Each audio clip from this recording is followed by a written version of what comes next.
Welcome everyone. Aquí estamos, la tercera semana de Conchas y Café, and this particular series is the creating the people, if I remember correctly. That was our theme, creando el pueblo, y estamos hablando de caracterización. Y ya hemos pasado 2 semanas hablando de la misma palabra, caracterización, y como cada semana les tengo aquí una cita que voy a compartir. Today's quote comes from basically the person that we're going to be reading the entire session. And it's not so much a quote this time that we're going to start off with. It's actually a very, very short piece of fiction that comes from Eduardo Galeano. Específicamente esta cita viene del libro de los abrazos que fue escrito por Eduardo Galeano y se llama La uva y el vino. Y dice, un hombre de las viñas habló en agonía al oído de Marcela. Antes de morir, le reveló su secreto. La uva, le susurró, está hecha de vino. Marcela Pérez Silva me lo contó. Y yo pensé, si la uva está hecha de vino, quizá nosotros somos las palabras que cuentan lo que somos. And in English, I translated this for us. I called it The Grape and the Wine. A man of the vineyard spoke in agony in the ear of Marcela. Before dying, he revealed his secret. The grape, he whispered, is made of wine.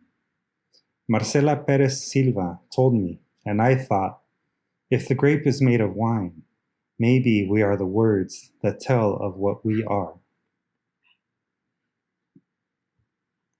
¿Cómo les parece lo que acabamos de leer o escuchar? So I also copied and pasted it in the chat there, in case you would like to reference it. Yes, Mao? ¿Qué piensas? So this I guess this says to me that I guess what I was thinking about was almost like when inspiration hits a writer, artist, it's like you are the expression of that. Interpret like, the grape is made of wine. To me, it interpreted that like whatever inspires us, like it's not really ours. It's kind of like it's that same essence. Like it's our job to express that. So in essence, like the words that we say, that we create, we're not really creating, but like, it's already in us. So it's almost like, that gift that people have as an artist or any sort of vocation is kind of like of something greater. And we're just like, part of that essence. It's kind of like what I got from that. So we are the essence of whatever we create. Is that kind of what I'm hearing from you? Kind of, yeah. Like we're just kind of vessels, I guess. Like to express, whatever the inspiration that we're getting is from. Mm-hmm. I like it. ¿Alguien más? I see there's a Galeano fan over here, and Carlos. That's what's up. ¿Qué más piensan de lo que dice aquí, la uva y el vino? What did you first, what was your initial reaction to what was read or said?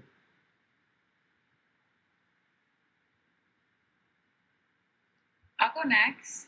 Sure. I thought how interesting that our thoughts are well, more of a wondering, are our thoughts really alive? Do they really manifest themselves if they're not in words? So I saw it more of that connection of thoughts and words. And so if we are our thoughts, the only way to really express in the human, not the only way, because there are many ways, but then our words do become exactly kind of what Mauricio was saying, the expression then of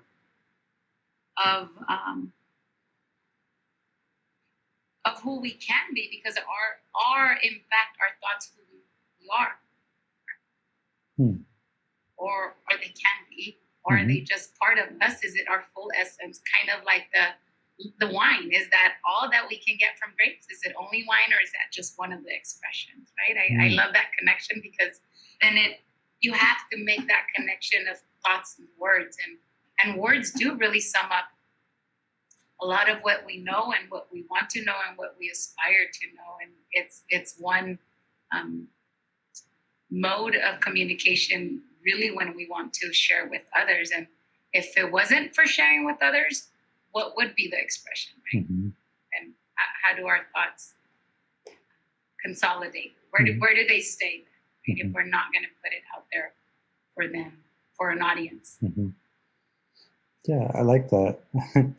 Ani, I see that you're saying that the quote was putting your head in a tailspin. Do you mind elaborating a little bit?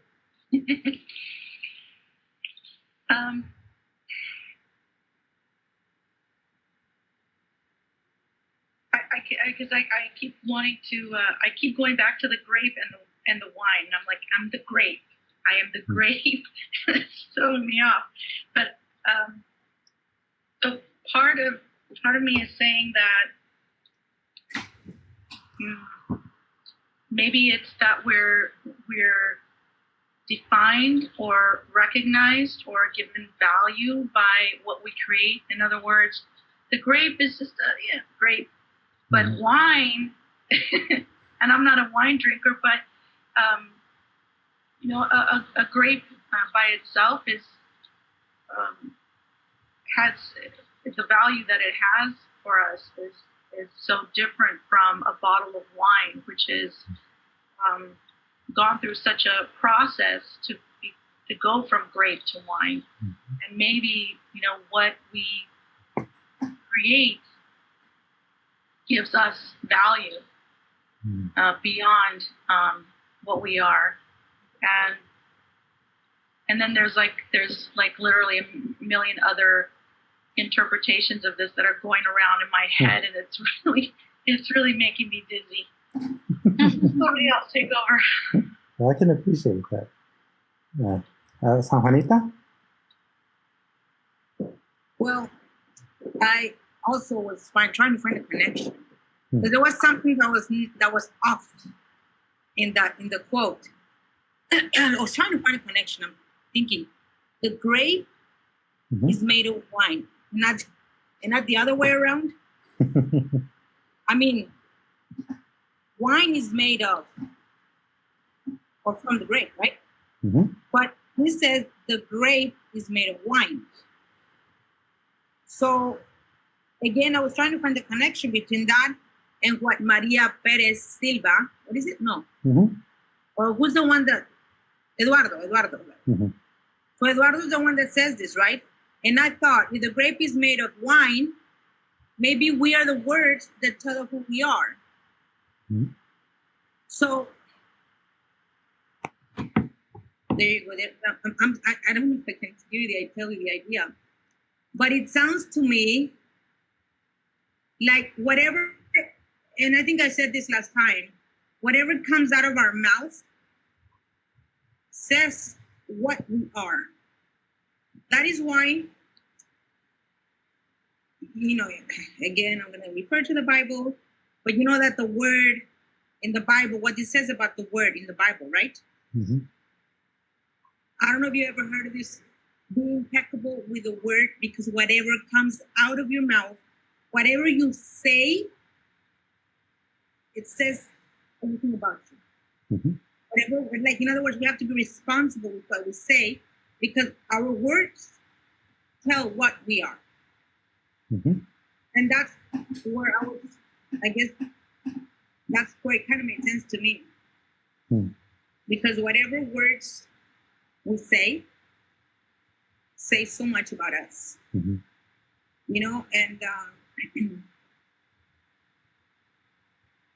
that's when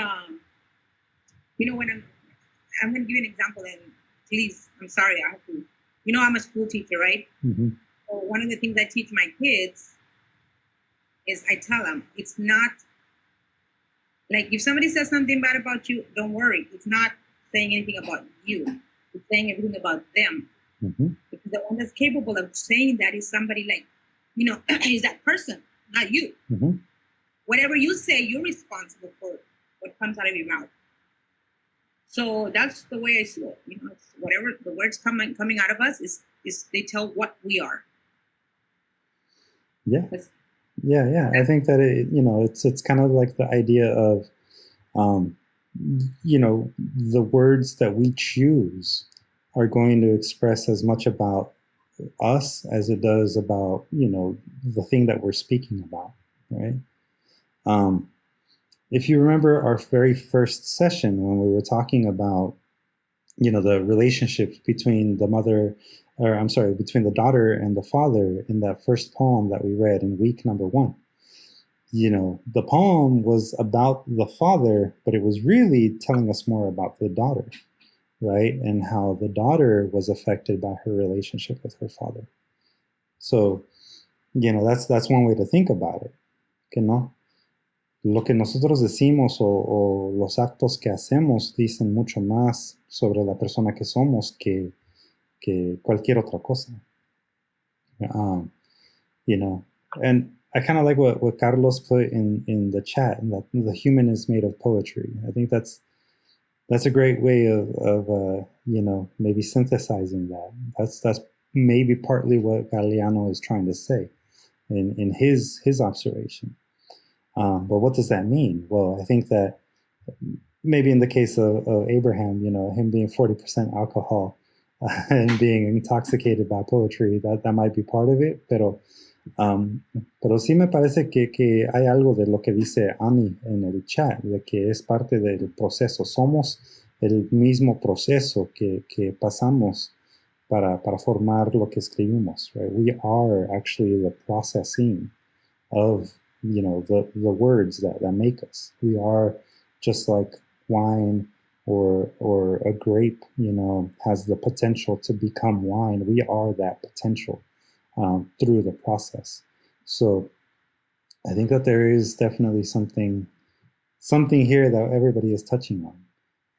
And I think that it's really important when we think about it in terms of our writing. Para ser autores, poetas, escritores, tenemos que ser muy, muy precisos en las palabras que usamos. Eso siempre va a ser una de las realidades que existe para nosotros. And it's also true, I think, in other areas of art, too. Not hammered, but grammared. Yes, Mauricio, that's a good one. It is, I think, about being precise with the actions that we take in the way that we create our artwork, in the way that we navigate the world. Pero hablando de la forma en que escribimos y la forma en que caracterizamos últimamente lo que queremos caracterizar, it is very important that we take into account how we are describing the things that we're describing. So with that, let's revisit what we've been revisiting basically all week, or the last 3 weeks, the definition of characterization. So una vez más aquí les presento la definición de caracterización.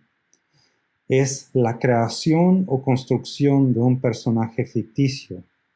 Además, es una descripción de la naturaleza distinta o las características de alguien o algo. And for me personally, I really like the second definition of characterization. But of course, most people recognize it as the first one, the creation or construction of a fictional character. But when you think about characterization being a description of the distinctive nature or features of someone or something, there's definitely a lot to that concept. So the first week we talked about, the way in which we talk about others. We might be reflecting like the daughter in the first poem that we reviewed. We might be reflecting on our relationship and the way in which we describe a person in our past. That's going to say a lot about how we take it, right? How we experience that relationship. And then last week, when we were reviewing the poem that we reviewed last week, we talked a lot about. I think we actually ended up talking quite a bit about word choice again. But aside from that, how do we describe the things or the people that we know? How would you, talk about someone that maybe you're trying to create in a fictitious world? What approach would you all take?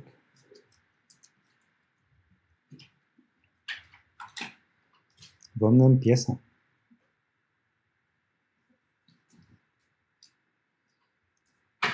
I would say their thoughts and their actions. Mm-hmm. That's often what tell us what we can infer about a character, about a personality that's not outright. Mm-hmm. But we can base it on their thoughts or on their actions, and we can base it on their words. Based on what they said, it tells me they're this kind of character, or Mm-hmm. based on what they do, they're this kind of character. Mm-hmm. I think that always defines a character, especially in writing, because that's solely what we have. We have actions and we have words in writing. Mm-hmm. Yeah, that's very good, and that's very true. Nos enfocamos muchas veces en las acciones y obvio también las palabras que dicen y los pensamientos que piensan en literatura. I also like what Nettie wrote, their flaws and their wants. That's really, really important, I think. If we can show our reader the flaws and the desires of a character, we're going to really get to understand who they are. Vero wrote, I think that depends on my mood, what I feel about them, and how I'm feeling about them at the moment in context. Yeah, definitely. That's also going to affect, I think, the way that we characterize someone. It could be, a positive experience that we had, so we're going to write a positive thing about them, ¿verdad? Pero si fue una experiencia que fue negativa, pues obviamente vamos a escribir de esa persona de manera negativa. Abraham? Well, it depends on what kind of, who's talking about the character. Is the character explaining himself, or somebody is talking about that character? So because everything is objective, so it depends on what point of view. Especially nowadays, I think we have better writing in terms of explaining why things are the way they are. Mauricio just made a small scene about villains and explains more in depth of why they're the type of villain they are, right? So it all depends on the purpose of the writing. Yeah, and I think that's really key too, right? The purpose of the writing. So, there's definitely a lot of things that go into characterization, right? Pero una de las maneras que vamos a estudiar esta semana, yo creo que se trata de las acciones. Igual como las cosas que dice nuestro personaje. So, we're gonna read a little bit more of Eduardo Galeano today. And the reason why I really, really like Eduardo Galeano is because,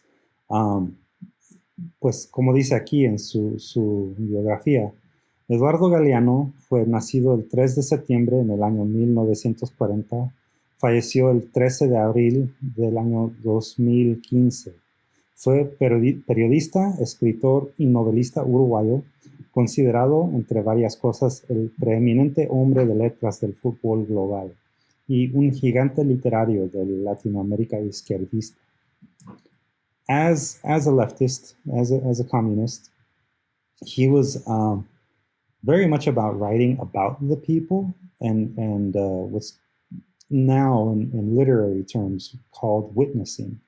Right? So he used to witness to the people that he wrote about. And sometimes it's hard to tell with Galeano if he's writing about actual people that lived or, people that he kind of made up. Y por eso mismo me gusta mucho esta pieza que vamos a leer esta noche, que se llama La definición del arte. porque la verdad es que yo no sé si este Cándido Portinari fue una persona de verdad.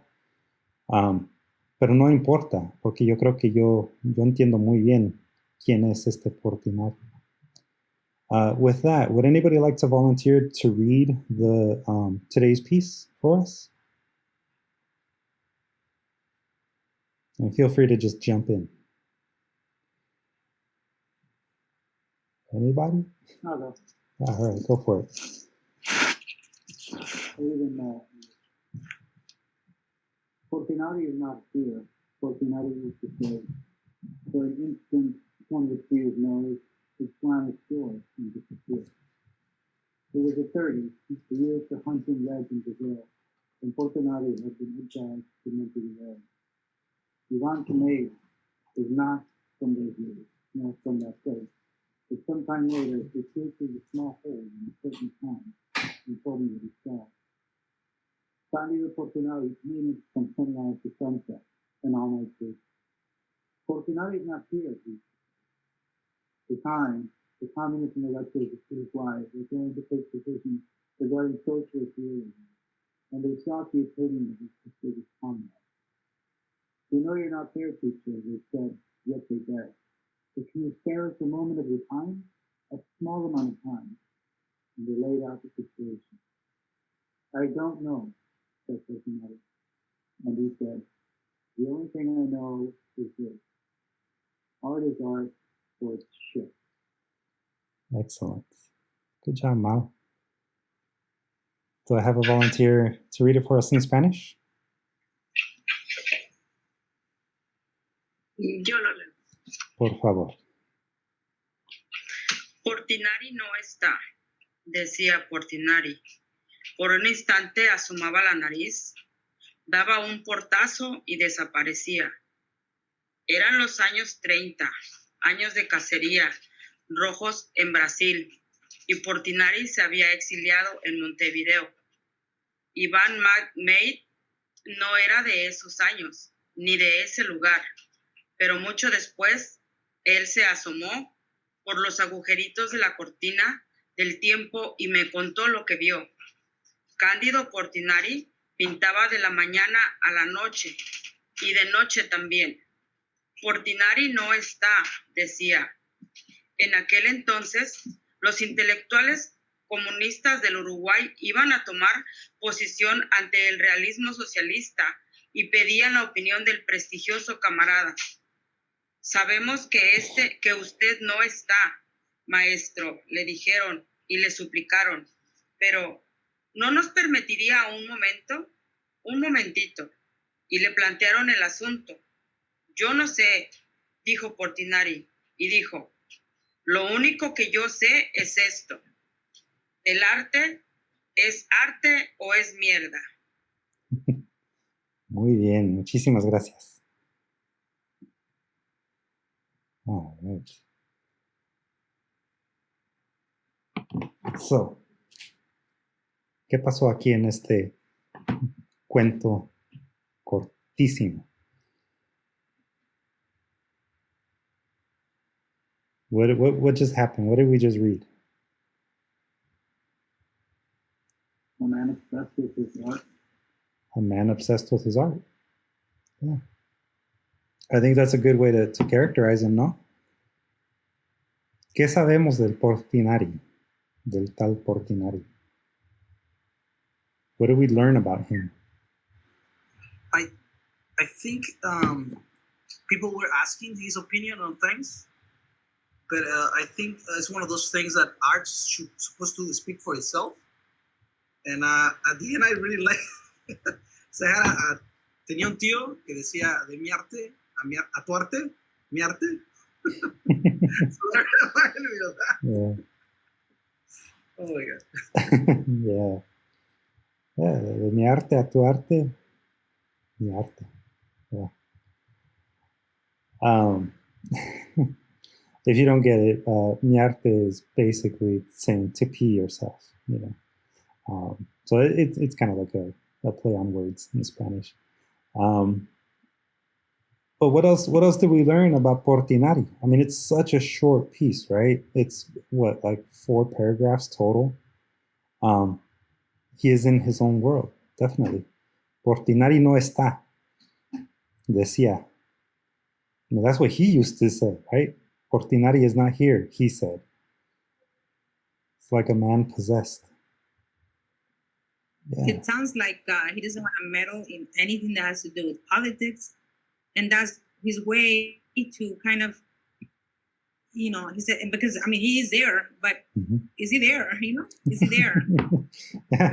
Le decían, you know, like, we know we're not there. He's not there. Sabemos que no está, pero como quiera le hablaban. So, tal vez pienso yo por lo que decía ahí, que él mismo dice, Portinari no está.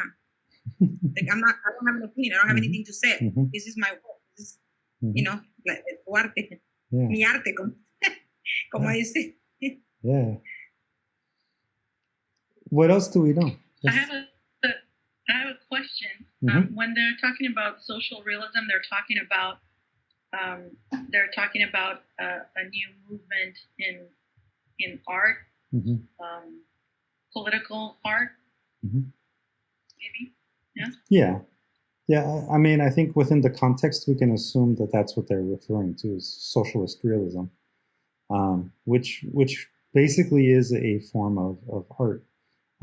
It's like a theory in art where, you know, it's kind of grounded in the works of Karl Marx, and, you know, the literature that came out of that particular theory of art was basically anything about stories where the protagonist is kind of a symbol for the everyman, and they're helping to topple the system to redistribute wealth. So it is sort of like that. It brought my mind back to the wine and the grape analogy, in the sense that you know, when they talk about creating art, and then the critics and historians take that and try to define it and put it in a box and say, this is what this is. And that he's focused on, look, I'm creating. I don't have time to sit around and try to put it in a different context. Yeah. Either I'm creating something worthwhile or I'm not. And, you know, I don't have time for, I've lost my train, how that connects to the grape and the wine, maybe. Yeah, I think that, you know, maybe what you were trying to make the connection with was that it's about being sort of, how should I say it, like being so involved in doing the work that all the theory behind it just doesn't matter. You know, It's about being a doer versus, you know, a theorist, which is a big critique, I think, all the time in education. You know, hay los catedráticos y hay los poetas, ¿verdad? Los catedráticos hablan de la poesía como si fueran poetas, pero no siempre son. Mauricio? It's kind of like, now I just read it, it kind of reminds me of, like, I guess a lot of New Age artists that set out to do art for it. Like, I want to be rich, or I want to get followers, or I want to get exposure, I want a message to be said about this or that. And I think what the I forgot his name already. Portinari? What's his name? Portinari? Portinari. I think his theory is saying, like, you know, art has to be for itself. You know, just like you said, like, just the act of doing art for its own sake, so it can live in the world on its own, not like kind of tainted by any sort of like ulterior motive. You know, like a means to get somewhere. Like, I should just be like loved and exposed to the work of the state of art.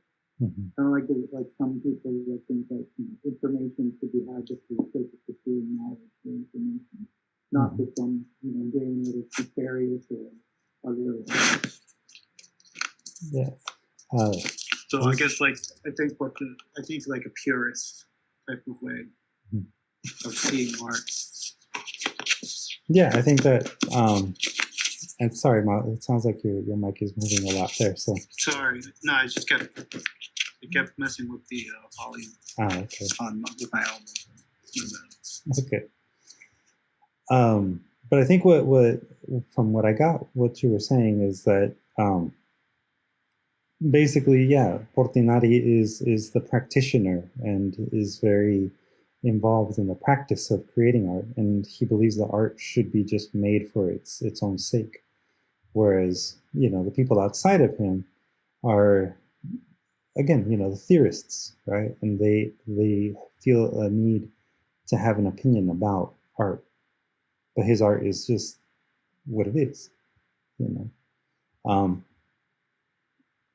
Y si pensamos en lo que escribió Galeano sobre Portinari, ese personaje del tal Cándido Portinari, todos ya sabemos, ¿verdad?, que es artista, que quizá es un poquito loco, dice que él no está, cuando claramente está ahí, existe como persona, pero no tiene opinión ninguna sobre el arte, solo más que decir que el arte es arte, y si no es arte, es mierda.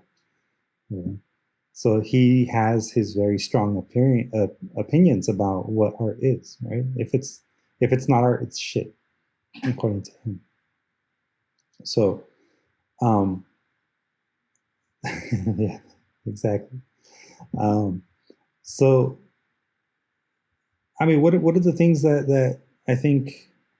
Let me put it this way. Let me put this question to you this way. How do we know these things about Portinari? Porque para mí me parece que todos conocemos muy bien a Portinari, ya que hemos leído esta pieza. Pero ¿qué fue lo que nos dio precisamente esa conclusión, esa caracterización que ahora tenemos de Portinari? Well, it came from basically the others asking him, or trying to talk to Portinari, didn't it? Kind of like trying to get an opinion out of him. Like, were it not for them, then we wouldn't really have a story. Because the story is like the people trying to ask Portinari for advice. So without the people, Portinari doesn't even have the need to say, oh, he's not here. He just keeps on creating art. That's interesting. I would have said the absence of Portinari's response tells us who he is. But I like your perspective. Yours was, if there wasn't anybody there soliciting a response, then there wouldn't be an absence of response. But the fact that he's not available, it's we're either not emotionally available or not intellectually available.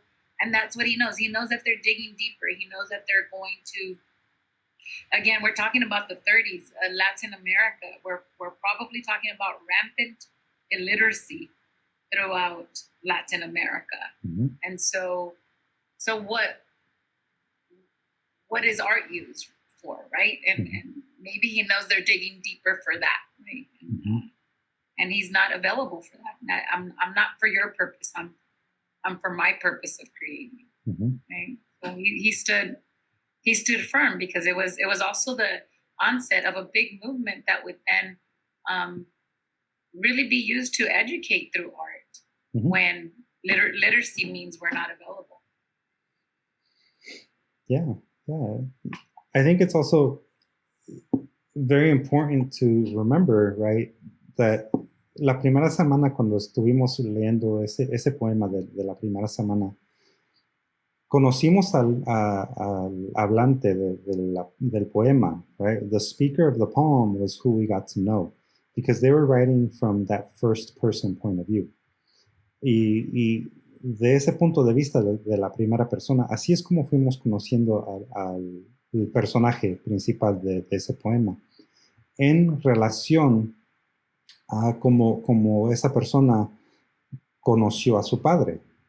Right? It was in relation to that relationship with their dad, right? Here, just like Mauricio and Belinda have noted, right, we're getting to know Portinari, and we're getting to know him because of outside people, right? Portinari would not exist if it wasn't for Ivan made, or the other people that are going and asking for his opinion, right? So it is in relation to others that we can know someone. So think about that a lot, right? Really, really think about that. If we're going to characterize people, you can't have a hero without his villain, right? You can't have an anti-hero without society telling the anti-hero how to be.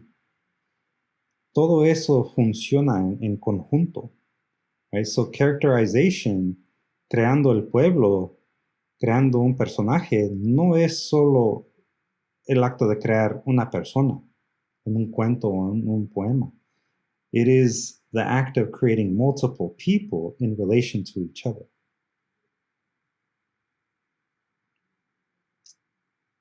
Any questions or thoughts?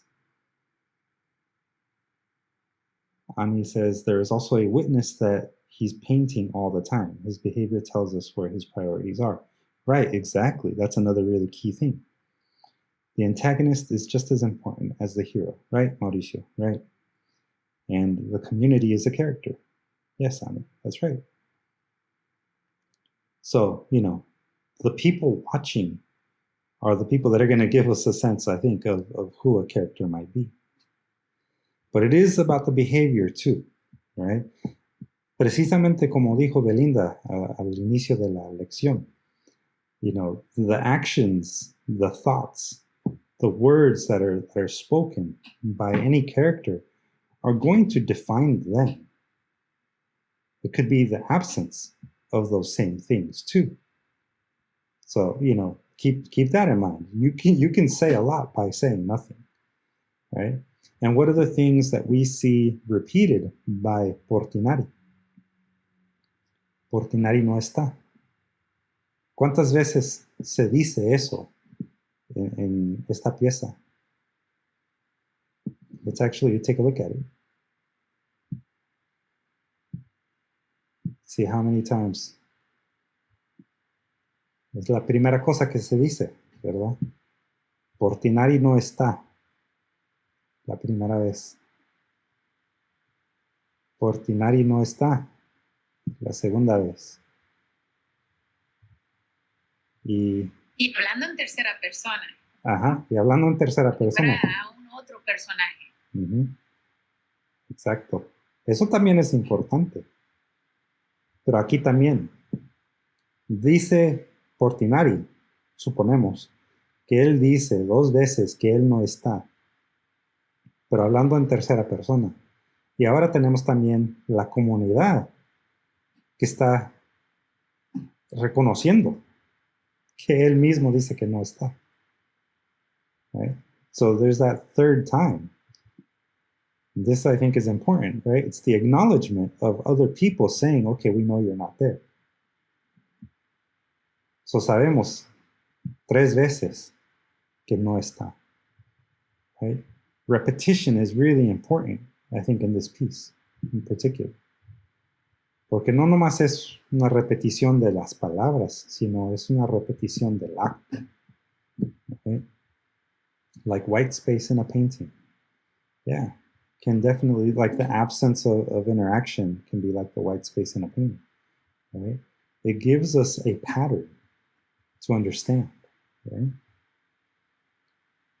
Sometimes when I work with other writers, and especially in developing characters and characterization specifically, I ask, what are the tics that a character might have? ¿Cuántos de ustedes reconocen los tics que tienen? Las pistas que tienen uno de cuando están nerviosos o de cuando sienten una ansiedad.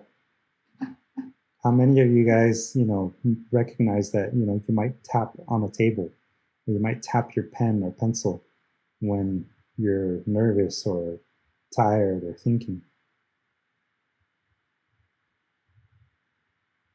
How many of y'all recognize that you might, touch your face on a particular, occasion? Head scratches.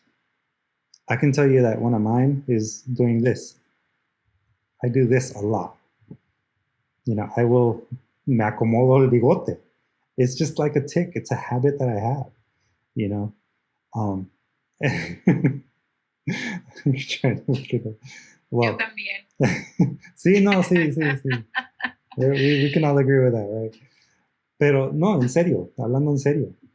Hasta esas acciones, right? Even those small little things, it is like a tell, as Tina wrote in the chat. Nettie scratches his eyebrows when the internet crashes. Right? So it's a repeated behavior. If you have a poker face, Abraham, good for you, man. But even you have your tells, homie. And it's true. Todos tenemos eso. Esas pistas que pues, que nos, what's the word? Dilatan, right? It's some of those like little things, those little behaviors, those actions. Sometimes it's verbal, though, right? So if it's a repeated behavior, that's going to be also a way for us to characterize a person or a thing or a place, right? There is always going to be repetition used in writing to help us understand who we are. If we did not have Portinari no está, Portinari is not here, if that wasn't repeated the 3 times that it was said, and let's say it was only in that very first line, what kind of an impression would you have of Portinari? Let's actually read it.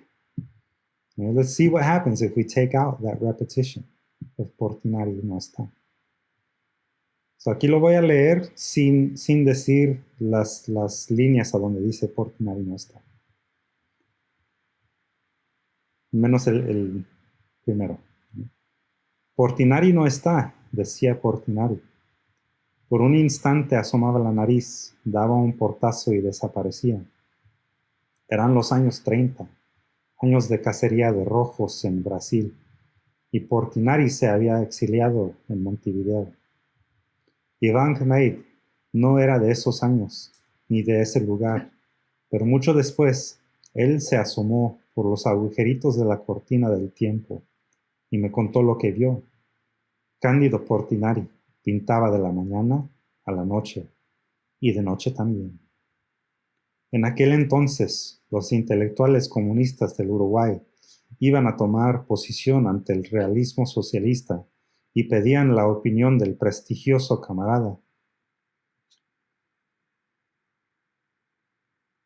Sabemos que usted no está, maestro, le dijeron, y le suplicaron, pero no nos permitiría un momentito, y le plantearon el asunto.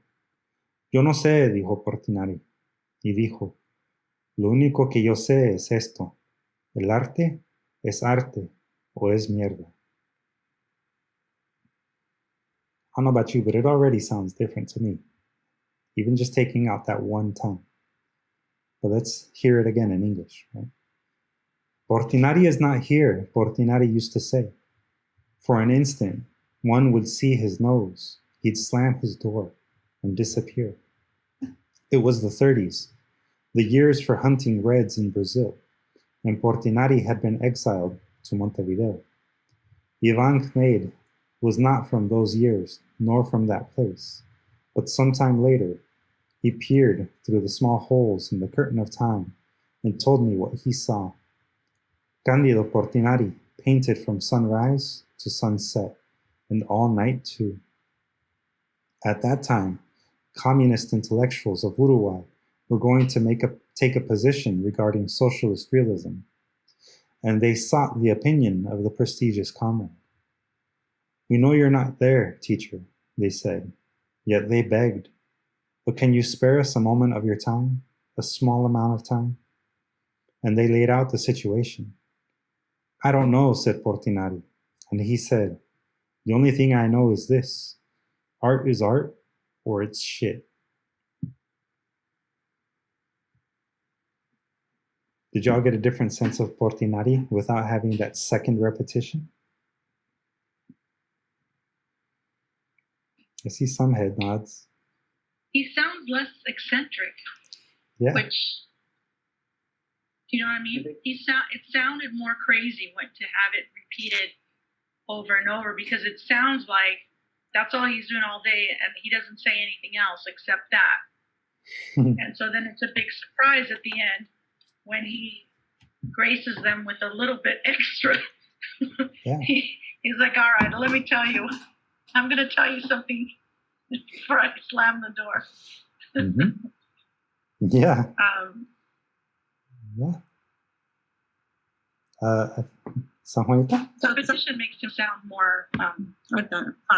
Sorry, that's all I have to say. No, one line that I read, maybe I didn't pay too much attention, pero se había exiliado.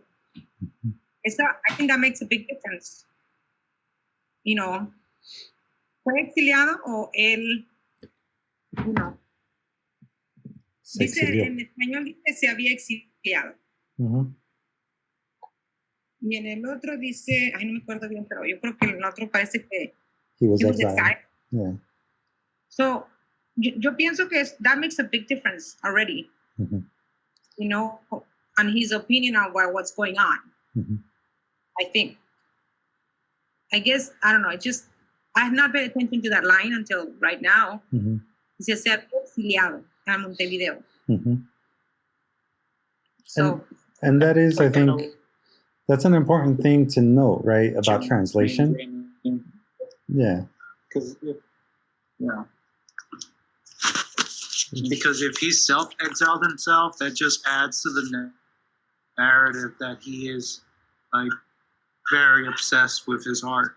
Mm-hmm. So much so that he chooses to go away from, his place of maybe his birth mm-hmm. to a place where he's just away.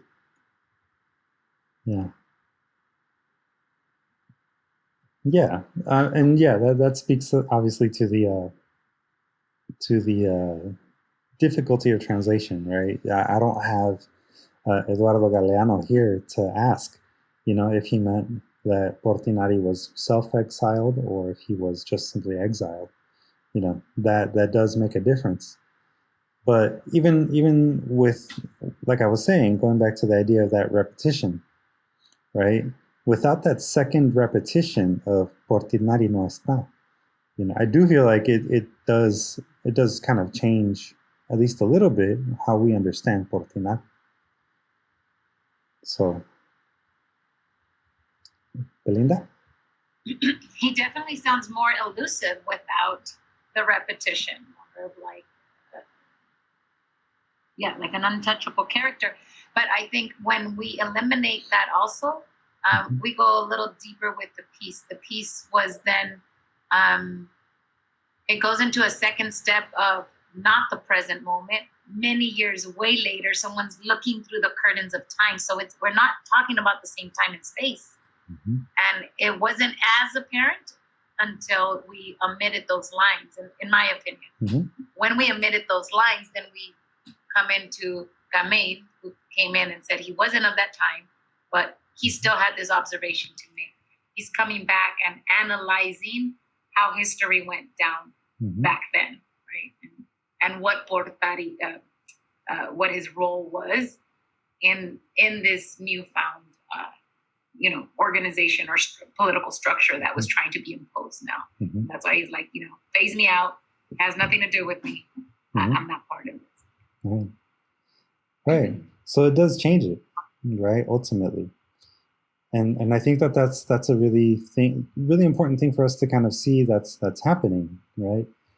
Eduardo Galeano didn't do that by accident. No fue un accidente que se repitió él mismo, ¿verdad? Esa repetición fue adrede. And that's an important thing for us to know. Igual como dice Eduardo Galeano en la cita de hoy, ¿verdad? Somos las palabras que a ver, ¿cómo va? Again? I totally forgot, and I don't want to get the opening quote wrong. But maybe we are the words that tell of what we are. Somos las palabras que cuentan lo que somos. Ajá, somos las palabras que cuentan lo que somos. Right? I think that what he is saying there, especially if you look at what he says about Portinari, right? Portinari and maybe Galeano was this elusive character, right? Que no estaba, que nunca estaba, que solo se enfocaba en lo que él hacía por su arte. So I think in the end, I just want to just remind you all that this is something that you already know. You have to be very deliberate in the way that you characterize a character. Right? One of those ways that you can be deliberate is by using repetition, by using their actions and their words to show us who that character is. So, does anybody have any questions or any last thoughts about our reading for today? I have a question. Yes, sir. So based on, I don't think the Ivan, really had an opinion aside from admiration for Portinari. Mm-hmm. But I think because I look at Portinari in a few ways. Like, I think it's admirable the way he gives himself to his art, but I think also he kind of severed the ties of being of what it is to be human, to be part of a collective, to be part of the conversation, to be part of whatever change is happening, to be part of that. So like, I don't know if like the story was meant to show Portinari as like the dangers of being obsessive, the fruits of being just dedicating yourself to your work, to kind of being out of the political fray, or like the downfalls of the separation, the obsession of it. So like in my mind, there's like two interpretations of that. I'm not sure what the author wanted us to walk away with. Abraham? Well, I think his last statement is really strong because he's actually saying that my art is about my opinions, because they want to take over, like church. The reason they have all these paintings in church is for people to know, especially because not everybody read at the time. So they wanted art to become this model of putting ideas into people, and he didn't want his art to be that. So he said, my art or your art is more like shit than mine because you're being using it. Mm-hmm. Yeah, I mean, that is definitely, I think, the strongest of the lines, right? It ends there on purpose. And it ends there on purpose, I think, to just reinforce that Portinari is self-obsessed with his art and in his practice, his artistic practice. So that is definitely, I think, a purposeful execution in Galeano's writing. Al último, yo creo que todo va a reforzar la caracterización del personaje. So that is, again, just one of those things that I think you all already know as writers. That everything that you do in a piece, no matter how long or how short, is always meant to reinforce the main idea that you're already presenting. Desde el principio, empezamos con Portinari no está. Y al último, lo único que Portinari sabe es que el arte es arte, y si no es arte, es mierda. Right? So it's like he very, very much knows who he is, in a sense. Right? Nikolai is Team Portinari. I think we can all probably relate with Portinari in that way. Okay, no? And on the same token, it seems like he knows, like you said, he knows who he is, but he also knows who other artists are. Other artists who were wrapped into this move, or maybe sold out or bought in, or however you want to see it, right? And so he's like, despite what you think, you can go ask those, but I'm not one of those, right? You won't include me in this. And I think going back to Annie's point, like it was more of a reservation more than maybe it was a statement, but maybe it was a reservation, right? At that point, other artists were being wrapped up. Yeah, and also consider the title of the piece, El título de esta pieza es la definición de arte, the definition of art. So, Galeano was, I think, in himself trying to say something about art and the purpose of it. So, in the end, I think we can all agree, you write and you create for you first, no one else, ¿verdad? Y también es importante, especialmente si van a usar caracterización, es importante tener una estructura que da refuerzo a la idea principal del personaje. Right? So, as you write, as you write, a strong characterization, understand that every single action, every single word that a character does or says, is always meant to reinforce that main idea. Best way to do any kind of reinforcement is repetition. Siempre repetición. So, again, any last questions or comments antes de que les dé su tarea? Winter is coming. Yeah. That's another repetition. Yeah, that is a repetition. For the Game of Thrones, that's a pretty big repetition. That was a very, very strong one. It was a foreboding repetition. Yeah. All right. So me parece que están listos. Yeah, from the first episode. For those of you that watched Game of Thrones. All right. So this week, I'd like to give you all a chance to now write about a person that's made up. Right? So you're going to try and characterize a character that you create from scratch, but use repetition to characterize them. Try to work in repetition to give us a strong sense of who that character is. Y esta tarea puede ser poesía, puede ser un cuento corto, no importa el formato que escojan, pero quiero que escriban sobre un personaje ficticio y intenten usar repetición como la manera para caracterizar su personaje.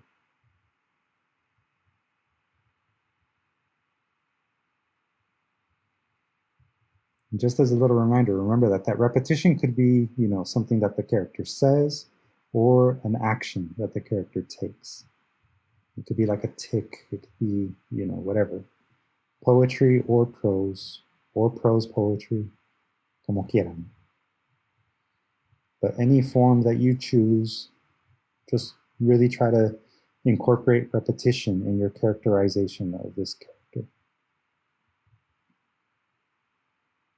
Corrido, rap opera. If you could write an opera, Abraham, I would give you props. And I would also ask that you perform it.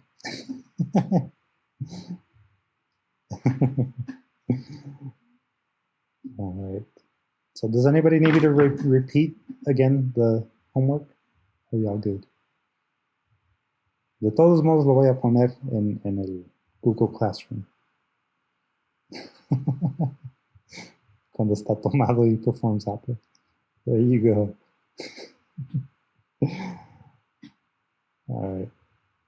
So also, one last thing before we sign off, I want to let y'all know that next week is going to be a workshop week, meaning there won't be a lesson. I'll give you all a chance to, get caught up with the writing, turn in work if you'd like it to be reviewed, and, come ready to share for those of you that would like to share and get feedback from everyone else in the class. So it's not just me by myself giving you all feedback on your writing. So la semana que entra no habrá lección, pero vamos a tener una reunión a donde vamos a poder compartir el trabajo que tienen hasta este punto en la clase y así pueden recibir notas de sus compañeros. So, yeah. Hopefully we'll be able to get through everyone that is ready to share. If not, there will be another workshop session a few weeks from now. So All right. So, last chance for questions or anything else. Ani? Are you also going to be catching up on giving us feedback on our work and stuff before we share with others? Yeah. Yes. Yeah. It's actually not too many of you that have turned in work, so this is a good opportunity for those of you that have yet to turn in work to turn in something. So you have no excuse for not giving me feedback on my homework. I can only think that it's because I didn't give you tequila like Luz. Do I have to bribe you? Just say it. No, but do keep in mind that I do have other programs that we got going on. So yeah. And that actually being said, tomorrow is the second session of Héroes de Los Ángeles. So if any of you would like to still join, there's time to join Héroes de Los Ángeles. It's also on Google Classroom. And there we are covering some basic ways of telling hero stories, the stories of our own heroes, your heroes in particular. So, feel free to join us. Yeah, and I will be giving you feedback. Don't worry. I'm glad that you're eager to get notes on it. Pero yeah. Si hay alguna pregunta, Ms. Luz? Did you have a question?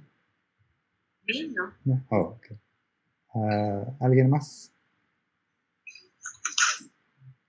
No? I added in the chat, what is the theme for this? I know you mentioned it already. So again, what is the theme again for this one? So the theme is creating the people, creando el pueblo. So basically it's characterization. Yeah.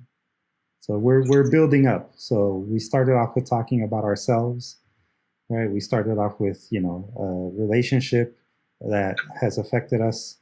That was your first one. Last week, it was writing about the objects that you put value in that say something about you.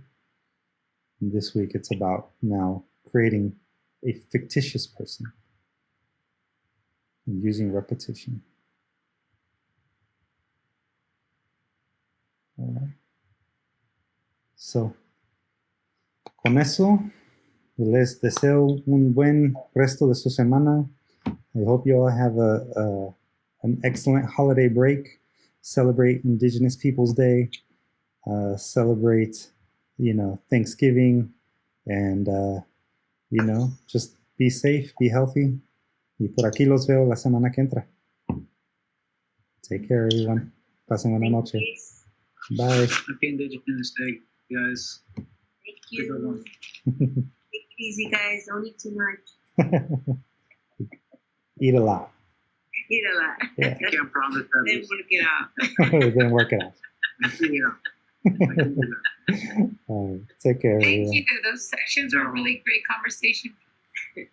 Thank you. I'm glad you could join us. Yeah, thank you for having me. Yeah, we'll see you next week.